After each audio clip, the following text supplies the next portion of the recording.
महत्वाची त्यांनी केलेली आहे। याच डाटावर राहुल गांधींनी आरोप केले गेले होते असं म्हटलं गेलं। ही खरी गोष्ट आहे की सीएसडीएसनी जो डेटा दिला होता आणि ज्या डेटावर आधारित इलेक्शन कमिशनवर राहुल गांधींनी आरोप केले होते आणि आमच्याही लेजिटिमेटली निवडून आलेल्या सरकारला आरोपीच्या पिंजऱ्यात उभं केलं होतं।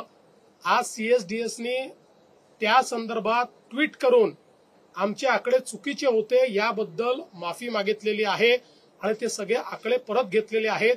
आता प्रश्न एवढाच आहे की त्याच्यावर आकांड तांडव करणारे राहुल गांधी माफी मागतील का? मला बिलकुल अपेक्षा नाही, कारण राहुल गांधी हे एक प्रकारे जसं सिरियल किलर असतात तसे ते सिरियल लायर आहेत। त्याच्यामुळे ते रोज खोटं बोलतील, याच्यानंतरही हेच आकडे ते मागतील, जिच्याबद्दल माझ्या मनात शंका नाही। पण जनतेच्या समोर मात्र आज या ठिकाणी हे स्पष्ट झालेलं आहे।